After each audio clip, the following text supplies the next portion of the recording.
Bonjour et bienvenue dans la chaîne Maths avec Ammar. Dans cette vidéo, on va calculer le rayon de convergence de chaque série entière, puis on va calculer la somme de chaque série entière dans l'intervalle ouvert de convergence. Avant de voir la réponse, vous pouvez mettre la vidéo en pause et essayer de travailler. Alors, on commence avec la série entière numéro 1. Sigma n c'est égal à 0, sinus hyperbolique de n, x à la puissance n. Alors, on a sinus hyperbolique de n est égal à exponentielle de n moins exponentielle de moins n sur 2. Quand n tend vers plus l'infini, exponentielle de moins n tend vers 0. Donc, ça équivalent quand n tend vers plus l'infini à exponentielle de n sur 2. Alors, il suffit de calculer le rayon de convergence pour la série sigma exponentielle de n sur 2 fois x à la puissance n. On pose à n, c'est exponentielle de n sur 2. Donc, on va appliquer la règle de Cauchy. La racine nème de la valeur absolue de an est égale à exponentielle de n sur 2 à la puissance 1 sur n, puisque n est toujours positif. Donc, c'est exponentielle de n à la puissance 1 sur n, c'est e, sur 2 à la puissance 1 sur n. 1 sur n tend vers 0 quand n tend vers plus l'infini. Et 2 à la puissance 0, c'est 1. Donc, ça tend vers e sur 1, qui est égal à e quand n tend vers plus l'infini. Donc, le rayon de convergence de la série sigma an x à la puissance n est 1 sur e, d'après la règle de Cauchy. Ce qui implique que le rayon de convergence de la série sigma sinus hyperbolique de n x à la puissance n est égal aussi 1 sur e, car sinus hyperbolique de n est équivalent quand n tend vers plus l'infini à n. Alors maintenant, on va calculer la somme dans l'intervalle ouvert de convergence. On va poser cette somme s de x est égale à la somme n allant de 0 jusqu'à plus l'infini sinus hyperbolique de n x à la puissance n. Je remplace sinus hyperbolique par sa valeur. C'est l'exponentielle de n moins l'exponentielle moins n sur 2 fois x à la puissance n. 1 demi, c'est une constante.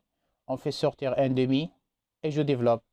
Sigma n allant de 0 jusqu'à plus l'infini, exponentielle de n, x à la puissance n, moins exponentielle de moins n, x à la puissance n, est égal à 1 demi, sigma n allant de 0 jusqu'à plus l'infini, x à la puissance n, moins x sur e, à la puissance n.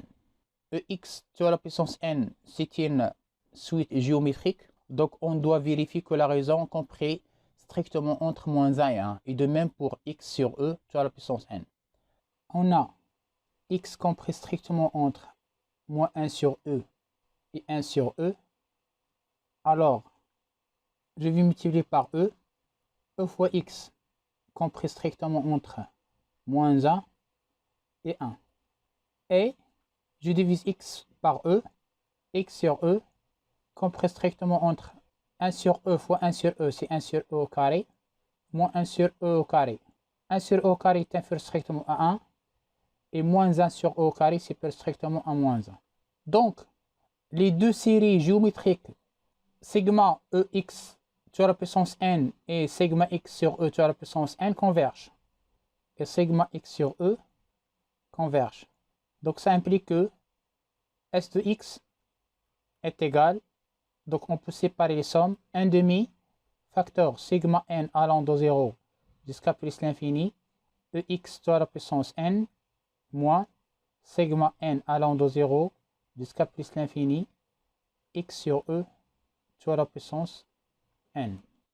Donc, quel que soit x appartient à l'ouvert, moins 1 sur e, 1 sur e, s de x est égal à 1 demi facteur sigma n allant de 0 jusqu'à plus l'infini, x à la puissance n, moins sigma n allant de 0 jusqu'à plus l'infini, x sur e à la puissance n, est égal à 1 demi facteur la somme de la série géométrique est 1 allant de 0 jusqu'à plus l'infini, donc c'est 1 sur 1 moins la raison, moins, et la même chose ici, 1 sur 1 moins x sur e.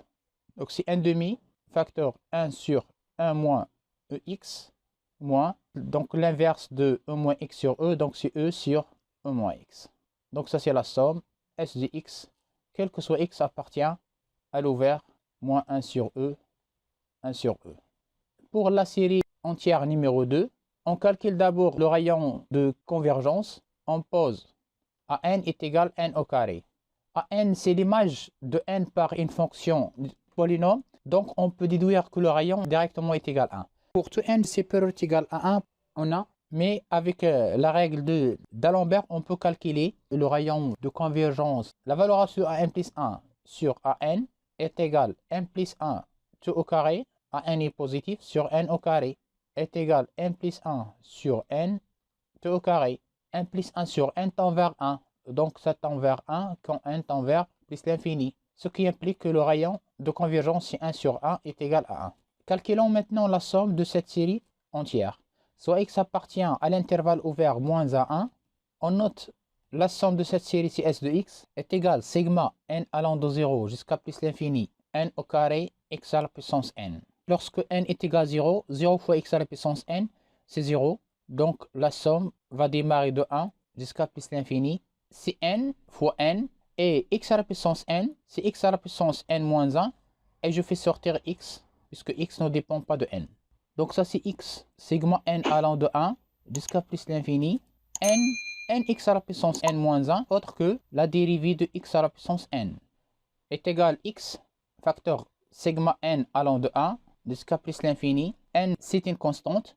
Donc c'est n, x à la puissance n, tout prime. Puisque dans les séries entières, on peut permettre la dérivée et la somme infinie dans l'intervalle ouvert de convergence.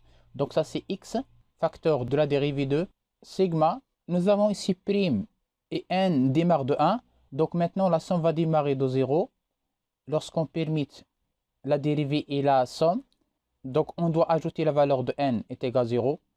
Vous pouvez revoir le théorème de dérivation pour les séries entières. N, x à la puissance n. Et ça c'est x, facteur de la dérivée de cette fonction. Alors lorsqu'on remplace n par 0, on retrouve toujours 0 fois x à la puissance n, c'est 0. Donc on peut démarrer de 1 jusqu'à plus l'infini. N, x à la puissance n. X à la puissance n, on peut la décomposer sur la forme x à la puissance n moins 1 fois x. Et x est une constante, donc je peux faire sortir x ici. Donc ça c'est x, facteur la dérivée de la fonction x fois la somme n allant de 1 jusqu'à plus l'infini. Nx à la puissance n moins 1 n'est autre que la dérivée de x à la puissance n prime. Donc ça c'est x, facteur de x. On peut permettre la dérivée et la somme infinie. Et la somme va démarrer maintenant de 0, n allant de 0 jusqu'à plus l'infini, x à la puissance n. Donc c'est x facteur x fois la dérivée. Ça c'est la somme de la série géométrique avec x varié dans moins 1, 1. Donc ça n'est autre que 1 sur 1 moins x. Et maintenant, il suffit de calculer les dérivées. C'est x facteur x fois la dérivée de 1 moins x, c'est moins 1 avec un autre moins 1. Donc ça donne 1 sur 1 moins x tout au carré, tout prime. Donc c'est x facteur. Donc nous avons ici la dérivée d'une fraction. Donc on aura 1 moins x tout à la puissance 4. La dérivée de x c'est 1. Donc c'est 1 moins x tout au carré moins x fois la dérivée de 1 moins x tout au carré. Donc la dérivée de la base c'est moins 1. Donc on aura moins 2 facteur de 1 moins x. En simplifiant par 1 moins x, donc ça est égal x fois, on aura 1 moins x tout à la puissance 3. En simplifiant par 1 moins x, donc il reste 1 moins x. Moins x fois moins 2, c'est plus 2x. Donc ça est égal x facteur 1 moins x plus 2x, c'est plus x sur 1 moins x tout à la puissance 3. Donc, pour tout x appartient à moins 1, on a trouvé que la somme de cette série sigma n allant de 0 jusqu'à plus l'infini n au carré x à la puissance n est égale. Donc on a trouvé x facteur 1 plus x sur 1 moins x à la puissance 3. x facteur 1 plus x sur 1 moins x à la puissance 3. Passons maintenant au troisième exemple.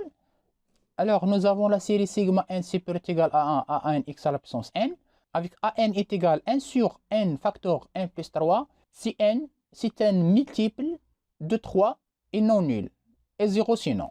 Alors d'abord, on doit simplifier cette série, puis on va calculer le rayon de convergence. On a, si n est un multiple de 3, avec n c'est un nombre non nul, k supérieur ou égal à 1, an est égal à 1 sur, je remplace n par 3k, donc 3k facteur de 3k plus 3. Donc c'est 1 sur 3k, je factorise ici par 3, facteur k plus 1. Et ça est égal à 1 sur 9 fois 1 sur k, facteur k plus 1. Et si n différent de 3k, avec k supérieur ou égal à 1, alors n est égal à 0. Donc la somme sigma n allant de 1 jusqu'à plus l'infini à n x à la puissance n est égale, les valeurs de n 1 et 2 ne sont pas des multiples de 3. Donc la somme va démarrer de 3 à n x à la puissance n, puisque a1 est égal à 0 et a2 est égal à 0. Donc car a1 est égal à 2 est égal à 0. Et maintenant je remplace an pour les n multiples de 3 avec n différent de 0. Donc je remplace an par 1 sur 9 fois 1 sur k facteur k plus 1 x à la puissance 3k. Et la somme va démarrer de 1 jusqu'à plus l'infini, puisque nous avons ici k appartient à n étoile. Donc ça est égal à 1 sur 9 fois la série sigma k supérieur ou égal à 1, 1 sur k facteur k plus 1, x à la puissance 3 tout à la puissance k.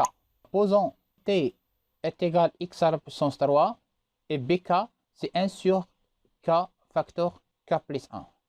Donc la série sigma n allant de a jusqu'à plus l'infini à n x à la puissance n est égale à 1 sur 9 sigma k allant de 1 jusqu'à plus l'infini bk t à la puissance k. Alors maintenant on va calculer le rayon de convergence de la série sigma bk t à la puissance k. Comme nous avons ici t à la puissance k, donc on va appliquer la règle d'Alembert pour les séries entières. On a la valeur absolue de bk plus 1 sur bk est égal à 1 sur bk est toujours positif, 1 sur k plus 1 facteur de k plus 2 fois l'inverse de bk, c'est k facteur k plus 1. En simplifiant par k plus 1, donc il reste k sur k plus 2, ça équivalent quand k tend vers plus l'infini à k sur k qui est égal à 1.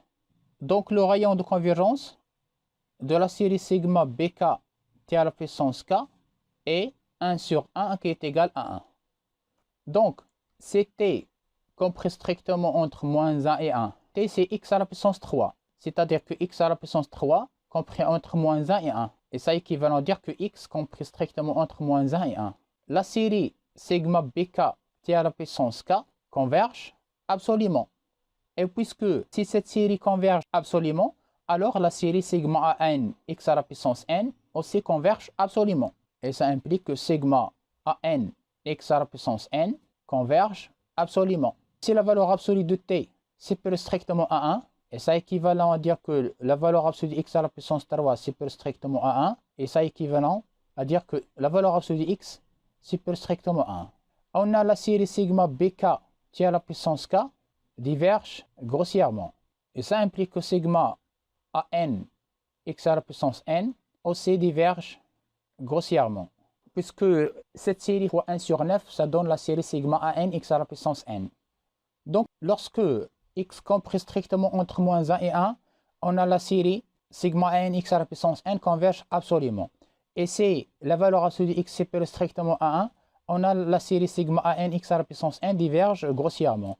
Donc le rayon de convergence de cette série c'est 1, d'après la définition des rayons de convergence d'une série entière. Alors maintenant on va calculer la somme de la série sigma an x à la puissance n. Soit x appartient à l'ouvert moins 1, 1. On va noter cette somme s de x, c'est sigma n allant de 1 jusqu'à plus l'infini à n x à la puissance n.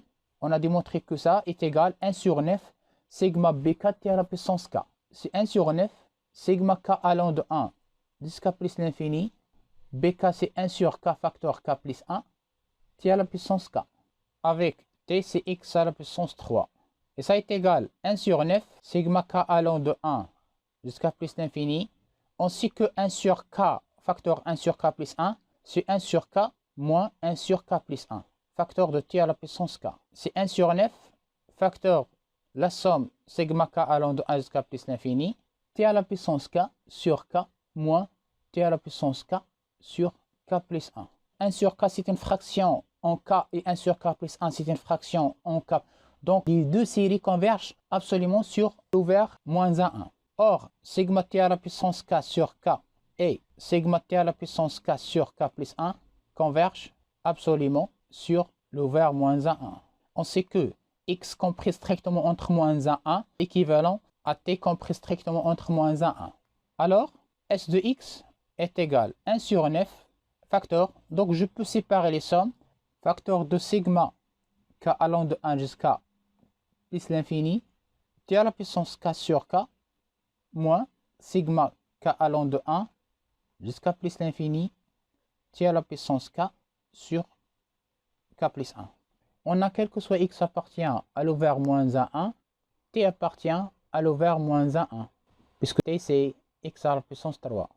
S de x, on a trouvé s de x, c'est 1 sur 9, facteur sigma k allant de 1 jusqu'à plus l'infini, t à la puissance k sur k moins sigma k allant de 1 jusqu'à plus l'infini, t à la puissance k sur k plus 1. On sait que ln de 1 moins t, c'est moins sigma k allant de 1 jusqu'à plus l'infini, t à la puissance k sur k. Donc, s de x est égal à 1 sur 9. Donc, cette somme, c'est moins ln de 1 moins t. Et ici, on va faire un changement d'indice. Donc, je remplace k par k moins 1. Donc, t à la puissance k moins 1. Donc, on aura ici k. Donc, il faut augmenter les valeurs de k par 1. 2 jusqu'à plus l'infini.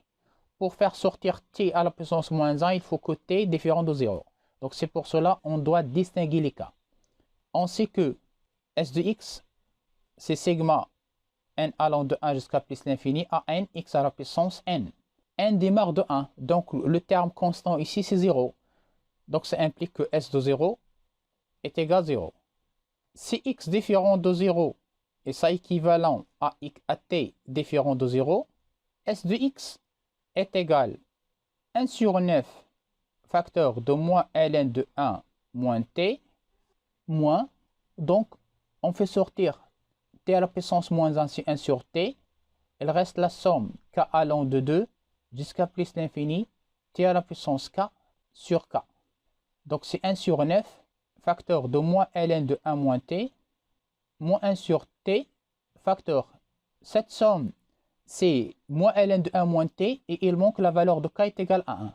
Donc c'est moins ln de 1 moins t, et je dois retrancher la valeur de k est égale à 1. Je remplace k par 1 ici, on retrouve t. Donc c'est 1 sur 9, facteur moins ln de 1 moins t. Je développe, plus 1 sur t, ln de 1 moins t, moins 1 sur t fois moins t, c'est 1. C'est 1 sur 9, facteur. Je factorise par ln de 1 moins t. Donc ça facteur de 1 sur t moins 1. Donc on a trouvé quel que soit x appartient à l'ouvert moins 1, 1. Si x est égal à 0, on a trouvé que s de 0 est égal à 0. Si x différent de 0, on a trouvé que s de x est égal à 1 sur 9 facteur de 1 sur t moins 1 facteur de ln de 1 moins t plus 1. Je remplace t par x à la puissance 3, donc 1 sur 9 facteur de 1 sur x à la puissance 3 moins 1 ln de 1 moins x à la puissance 3 plus 1. Donc on développe, c'est 1 sur 9 plus 1 sur 9 facteur de 1 sur x à la puissance 3 moins 1 facteur de ln de 1 moins x à la puissance 3. Donc S de x est égal 0 si x est égal à 0. 1 sur 9 plus 1 sur 9 facteur de 1 sur x à la puissance 3 moins 1. ln de 1 moins x à la puissance 3. Si x appartient à l'ouvert, moins 1 prévu de 0. Voilà, cette vidéo touche à sa fin. Merci de l'avoir suivi. À la prochaine vidéo. Au revoir.